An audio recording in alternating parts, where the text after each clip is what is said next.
Sharing is caring. दोनों भाई नाश्ते की टेबल पर बैठे थे। प्रियंका, मेरा नाश्ता कहाँ है? भाभी, मुझे भी ऑफिस के लिए लेट हो रहा है। इस पर प्रियंका किचन में से दोनों के नाश्ते की प्लेट्स लेकर बाहर आती है। लो भाई, आप दोनों का नाश्ता। किसी को भी 1 मिनट का सब्र नहीं है। ये प्रियंका का ससुराल है, जहाँ कोई औरत ना होने की वजह से शादी वाले दिन से ही घर के साथ दोनों भाइयों की जिम्मेदारियां प्रियंका संभाल लेती है।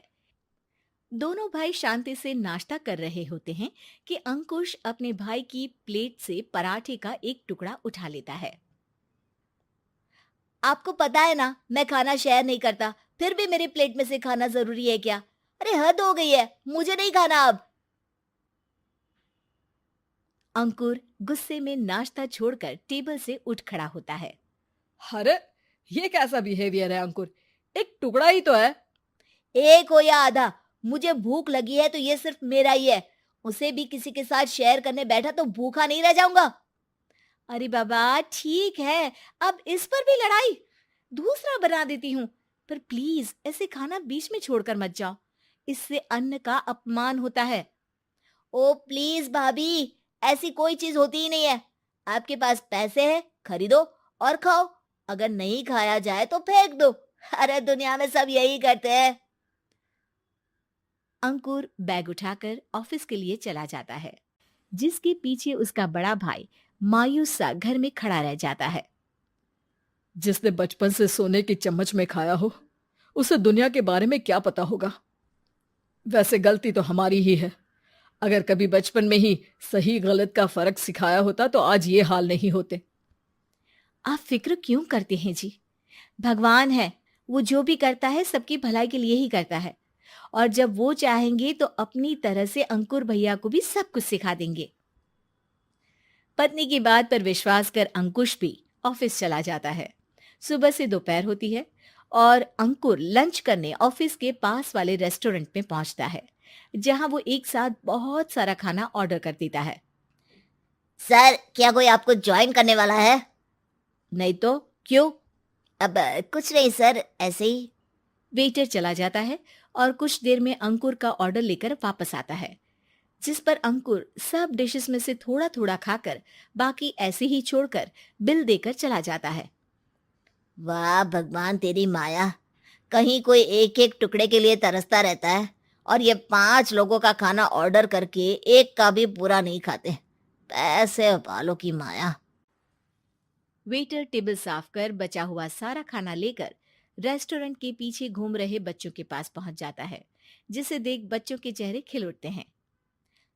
वाह, आज इतना सारा खाना आया। थैंक यू भैया। भगवान आपको खाने की फैक्ट्री बना दे। अगर ये फैक्ट्री मेरी होती तो तुम लोगों को कभी किसी का झूठा बचा हुआ खाना नहीं खाना पड़ता। चलो तुम लोग खाओ, पर ध्यान रखो किसी को पता ना चले, नहीं तो मेरी नौकरी चली जाएगी। इसी के साथ दिन बीतता है और रात को दोनों भाई एक साथ घर पहुंचते हैं। कुछ देर में सब डिनर करने बैठते हैं, जहां अंकुश अंकुर को समझाने की कोशिश करता है। अंकुर, अगर हमें लाइफ में सब कुछ मिला है, इसका ये मतलब नहीं कि तुम उसका गलत फायदा उठाओ, बल्कि तुम्हें उसकी मदद से दूसरों को भी मदद करनी चाहिए। भैया, जिनके पास नहीं है उनकी वजह मैं तो नहीं ना। और ऐसे बहुत लोग हैं जिनके पास सब कुछ है। इसलिए अगर मैं एक इंसान कुछ नहीं करूंगा तो कोई फर्क नहीं पड़ने वाला। तुम्हारे भैया बस एक चीज समझाना चाहते हैं कि जिस चीज की हमारे पास कमी नहीं है, उसे बर्बाद करने से अच्छा है कि लोगों के साथ शेयर करें। इससे हम सिर्फ सामान नहीं, खुशियां भी बांटते हैं, और इसमें तुम्हारा ज्यादा कुछ तो जाएगा नहीं। भैया भाभी की बात सुन अंकुर कुछ बोले बिना उठकर चला जाता है। इसी तरह दिन बीतते रहते हैं, जिसमें अंकुश और प्रियंका कोशिश तो बहुत करते हैं, पर अंकुर पर किसी भी चीज का कोई असर नहीं पड़ता। एक दोपहर अंकुर सैंडविच खाते हुए सड़क के किनारे चल रहा होता है।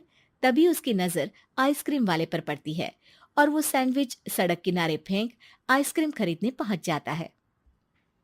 अब इसे कहते हैं जिंदगी का सुख। जैसे ही अंकुर आइसक्रीम लेकर पीछे मुड़ता है, तो एक आदमी को सड़क से वही सैंडविच उठाते हुए देखता है। वो आदमी बहुत कमजोर, गरीब, जैसे बहुत दिनों से खाना ना खाया हो वैसा लग रहा था। अंकुर उसके पास जाकर खड़ा हो जाता है। उसे देखकर आदमी सैंडविच अंकुर की तरफ कर देता है। आपको भी खाना है क्या? क्या हम इसे आधा आधा कर ले? मुझे बहुत भूख लगी है। वो मेरा ही झूठा सैंडविच है। तुम दूसरा खरीद कर क्यों नहीं खा लेते? इसे क्यों खा रहे हो? अरे भैया, अगर खरीदने के पैसे होते तो 4 दिन से भूखा नहीं घूम रहा होता। हैं? क्या? तुमने 4 दिन से कुछ नहीं खाया, फिर भी इस आधे सैंडविच को मेरे साथ बांटने के लिए तैयार हो गए? क्यों? अरे भैया, पैसा नहीं है तो क्या हुआ, इंसानियत आज भी उतनी महंगी नहीं हुई, और ना ही उस पर अमीर गरीब का टैग लगा है जो हम उसे रख ना सके।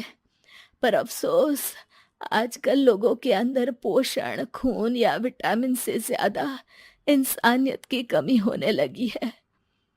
आदमी की बातों से अंकुर को समझ में आ जाता है कि वो आज तक कितना गलत काम करता आ रहा था। इसके बाद से वो अपनी किसी के साथ शेयर नहीं करने और खाने को बर्बाद करने वाली आदत को छोड़ देता है।